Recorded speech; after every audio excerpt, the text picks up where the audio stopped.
Hello दोस्तों, कैसे हो आप लोग। नई वीडियो और आज मेरा लॉस हुआ है ऑलमोस्ट 320-320 रुपये का। दिखाता हूँ मैं आपको आज मैंने क्या लॉसेस किए हैं, और काफ़ी बड़े लॉसेस किए हैं मेरे हिसाब से मैंने। सो पहला जो मेरा ट्रेड था वो था मोलटेक। अगर मैं आपको दिखाता हूँ मोलटेक। मैंने एक चीज़ सीखी है, जिस दिन लॉस होता है उस दिन ज़्यादा ड्रामाबाजी नहीं करनी चाहिए, नहीं लॉस कवर करने की कभी कोशिश नहीं करनी चाहिए। मेरे बहुत ज़्यादातर सारे लॉस एक तरीके से लॉस कवर करने में ही हुए। पहला ट्रेड था मेरा 9/16 पे मोलटेक। मोलटेक।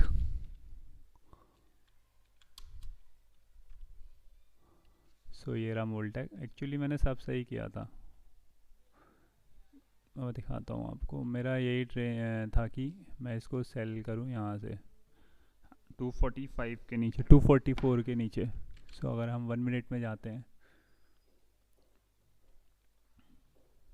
हुआ बिल्कुल वैसे ही। और मेरा ये एस एल था। आज खुला ही मार्केट यहाँ पे था, तो 247.25 के आसपास ही मेरा एस एल था। 247 में मैंने ले लिया, जो कि 9:20 पे ही ले लिया था मैंने, मतलब इस कैंडल में ले लिया था मैंने शॉर्ट किया 9/16 पे। इस कैंडल में किया होगा। हाँ, इस कैंडल में किया था। ये मेरी बड़ी बेवकूफ़ी कहें, इसे गलती कहें, क्योंकि कभी भी आप शॉर्ट कर रहे हैं तो आप जब भी शॉर्ट करें तो क्या करें, उसमें एक बात है कि वो रीटेस्ट करने आता है। जैसे ये प्रीवियस डे की क्लोजिंग थी। मुझे एसएल कम से कम यहाँ तक रखना चाहिए था 248 ना। जब वो वापस आ रहे हैं, या तो तब शॉर्ट करो या तो स्टॉप लॉस बढ़ा दो ही चीज़ें हो सकती है, तभी आप ट्रेड को एग्जीक्यूट ढंग से कर पाओगे मेरे हिसाब से ना।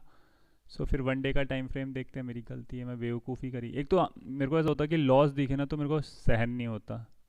फिर उस सहन के चक्कर में क्या होता है, मैं दिखाता हूँ आपको। ये होता है 447, 550 और 147 नहीं। सो देखते हैं। मैं अगर 3 मिनट का कैंडल दिखाता हूँ, अगर मैंने वहाँ पे स्टॉप लॉस लिया होता थोड़ा सा ऊपर, तो इसी ट्रेड में मैंने एकदम, मैं बोल रहा हूँ, मैंने बनाए होते कम से कम। मैंने सेल किया 243.30, 243.30। यहीं पे मान लेते हैं। यहाँ पे 10,000 से ट्रेड करा था। 280 रुपये का मेरे को प्रॉफिट यहीं पे हो जाता प्रीवियस डे लो में, मतलब स्विंग लो में, क्योंकि ये यहाँ तक तो आना ही था। जो है, चलो कोई बात नहीं। फिर दूसरा लॉस है मेरा गीकवे वायर में। इसमें मैं सुबह, मतलब मैंने कल रात ही एनालिसिस में अपने जो मैं स्टॉक्स निकालता हूँ उसमें मेरे को पहले से ही पता था कि मैं सेल करूँगा। लेकिन फिर भी मैंने, मतलब ना, क्या कहते हैं उसे, कि बड़ा बेकार किया मैंने इसे।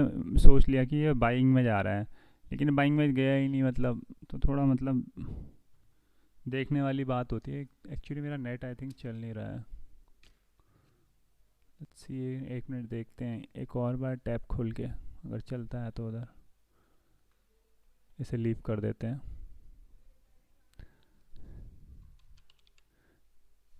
गीक वे वायर्स, ये रहा। ये हटाते हैं सब। मैं दिखाता हूँ आपको। मैंने इधर पे सेल किया है। ऑर्डर्स बुक में जाते हैं। ऑर्डर बुक में मैं आपको दिखाता हूँ। ऑर्डर बुक में मैं दिखाता हूँ। एक्चुअली मेरे को सेल करना था, मैंने बेवकूफ़ों की तरफ इसमें बाय कर लिया 9:25 में, इस कैंडल में।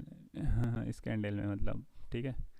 मैंने सोचा क्या पता है अपर सर्किट मार दे, ये यहाँ तक भी जाएगा तो मुझे अच्छा खासा प्रॉफिट हो जाएगा। वो 200, वो 150-200 रुपये जो मेरा पहले वाले में घाटे हुए थे मोलटेक में, वो मेरा सब हो जाएगा कवर। वही बेवकूफ़ी करी मैंने, बाय बाय बाय किया। फुल क्वांटिटी में बाय किया, मतलब 2 गुना लेवरेज था इसमें। लास्ट में 949 में मैंने एसएल दे दिया, यहाँ कहीं पे दे दिया होगा बेवकूफ़ों की तरह, नहीं इधर पे दिया जब ये इसके नीचे आने लगा। फिर मैंने क्या किया, यहाँ पे शॉर्ट किया बेवकूफ़ों की तरह दोबारा। सही किया वैसे मैंने शॉर्ट शॉर्ट मैंने अच्छा किया यहाँ पे। मैं दिखाता हूँ आपको। 116 में शॉर्ट किया, 114 में बुक किया, और लेकिन यही शॉर्ट में 114 नहीं, मैं 113, 100, मतलब 113 तक भी ले आ सकता था, मतलब 113 पॉइंट, मतलब 100, हाँ 113.50 तक आराम से कर सकता।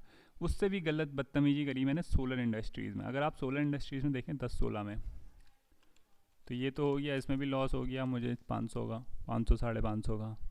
अब सोलर इंडस्ट्रीज़ का मैं आपको ट्रेड दिखाता हूँ। एक्चुअली यार नेट पता नहीं क्यों नहीं चल रहा है इसका, इतना बेकार सा नेट। ठीक है, मैं यहाँ पे दिखाता हूँ, इसी में ही चार्ट में दिखाता हूँ। उधर तो चल नहीं रहा है। ओके, चल गया। हाँ, दिखाता हूँ मैं। सोलर इंडस्ट्रीज आई थिंक मतलब ना मेरे रडार में आ रहा था कि ये थोड़ा हाई मार रहा है, सो इसमें सेलिंग आ सकती है, बताता हूँ। वन डे का अगर हम टाइम फ्रेम देखें, सो ये तो ये काफ़ी मतलब काफ़ी ऊपर से बढ़ गया था, तो तब मैंने इसमें सेल करने का सोचा था। मैं दिखाता हूँ आपको। सोलर इंडस्ट्रीज़ 10-16 3 मिनट का टाइम फ्रेम देखते हैं। 10-16 10-16 आई थिंक इधर कहीं पे होगा। इस कैंडल में मैंने शॉर्ट किया 10-16, 1 मिनट, 10-16 इस कैंडल में मैंने शॉर्ट किया, देन बाई किया, देन 20 क्वांटिटी और ऐड करी मैंने उसी टाइम, देन फिर बेची मतलब ऐसा हुआ कि इसमें ये बात हुई कि मैं बताता हूँ। जैसे यहाँ पे मैंने पहले सेल किया, फिर बाई किया, फिर क्या हुआ, मैंने मतलब एक बार बाई किया था, ऐसा था कि मैंने लिमिट ऑर्डर लगाया था इसमें, तो वो लिमिट ऑर्डर मेरा लग गया था और मैंने बाई भी कर दिया, मतलब पहली बाई कर दी और फिर लिमिट ऑर्डर भी लग गया। सो बाइंग अपने आप ही हो गई। फिर मैंने इसे एग्जिट किया, मेरे को समझ ही नहीं आया बाई हुआ है कि सेल हुआ है। मतलब सेल हुआ है तो चलो कोई बात नहीं। फिर मैंने सेल किया दोबारा 10-24 में, ये मेरी गलती नहीं थी, 10-24 में मैंने बिल्कुल सेल किया है।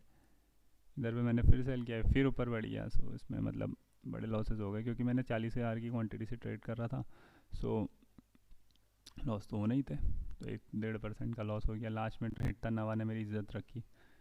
सो नवा को एक्चुअली मैंने कल रात ही देखा था, इसको स्टॉक को, कि मैं इसमें बाइंग करूँगा, लेकिन बाइंग तो सुबह में बेवकूफ़ों की तरह मेरे को ना सेल करने, मैंने पहले से ही स्टॉक, ऐसा होता है कि आप लिस्ट बनाते हो रात को स्टॉक्स की, फिर ऐसा होता है कि आपको कोई स्टॉक पसंद आ जाते हैं तो आप सोचते हैं कि मैं उसी में ट्रेड करूँ। उसमें भी ट्रेड करना अच्छी बात है क्योंकि उसमें हाई पोटेंशियल होता है। इसमें भी नवा में भी मैंने कल रात ही लिखा था कि मैं 256 के ऊपर बाय करूँगा, और लेकिन ये ऐसा होता है खुलते ही मतलब 257 में खुला और वहीं से सीधे ऊपर भाग गया एक, अगर मैं दिखाता हूँ, सीधा 1.77%। लेकिन जब यहाँ पे आया रिट्रेस किया तो हमें यहाँ पे बाइंग करनी रहती नहीं।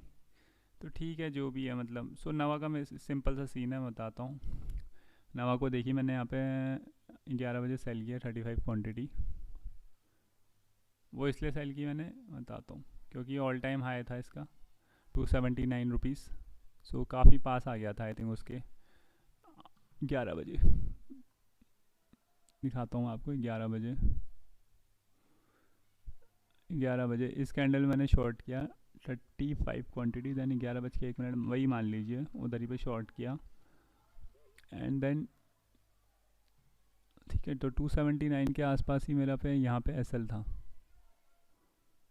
एसएल तो वैसे यहाँ पे था लेकिन फिर ऊपर बढ़ रहा था, लेकिन टाइम एक्चुअली फेवर में नहीं था ना, क्योंकि 11 बजे के बाद मार्केट थोड़ा साइडवेज हो जाता है 1 बजे तक। सो मुझे समझ नहीं आ रहा था। सो वही देखते देखते फिर मैंने होल्ड किया 279 में। एक ही जो विक्स साइज ने मुझे डराया था, देन इसने भी थोड़ा बहुत डराया होगा। देन उसके बाद धीरे धीरे ये नीचे आया। जो इस कैंडल ने नीचे आया ना, तो सीधे 300-400 रुपये मिले थे, क्योंकि इसमें ही मैंने 40,000 से ट्रेड लिया था। दिखाता हूँ, तो फिर इसमें 903 का प्रॉफिट। एक्चुअली -50 में पहुँच गया था एक बार। मैंने सोचा कि ये थोड़ा और नीचे आएगा 262 तक, सो वहाँ तक नहीं आ पाया। अगर मैंने 266.30 में एकदम निकाल दिया होता तो शायद, मैं दिखाता हूँ आपको, मेरे को शायद थोड़ा ना जो भी था, मतलब चलिए अब क्या ही देखना बार बार। सो मेरी तो यही सीख है, और मैं हमेशा ये सोचता हूँ कि मैं दिन के 300 रुपये ही कमाऊँ, 300 से 400 रुपये या 200 भी कमाऊँ। लेकिन 200 कमाने के लिए अगर मैं ये देखिए ना, मैं अच्छी ट्रेडिंग नहीं कर रहा हूँ, इसका मतलब ये लॉस ठीक है। 550 का लॉस मतलब बहुत ही बड़ा है लॉस है मेरे हिसाब से। मेरे को यहीं पे सिस्टम क्लोज कर देना चाहिए, लेकिन कवर भी करने की खुजली होती है। देखिए ये दोनों लॉस तो चलिए तब भी मैं मानता हूँ, लेकिन इसमें भी लॉस मेरा एक बेकार ही है एक तरीके से, क्योंकि मैंने जहाँ पे वो बाइंग नहीं करनी चाहिए थी, मेरे को सेल ही करना चाहिए था। मेरे को गीक वायर में पहले से ही मैं सेलिंग में ही था कि ये जब पिछले दिन का हाई की वहाँ पे आएगा तो मैं सेल करूँगा 123 का पे। 122 121 गया था, वहाँ पे अगर शॉर्ट किया होता तो मेरे को ये 500 का जो लॉस है ना, वो प्रॉफिट होता मेरा। सो यही है कि हम अपनी गलतियों से सीखें, और क्या ही कह सकते हैं। हाँ, सो मिलते हैं अगली वीडियो में। Bye bye.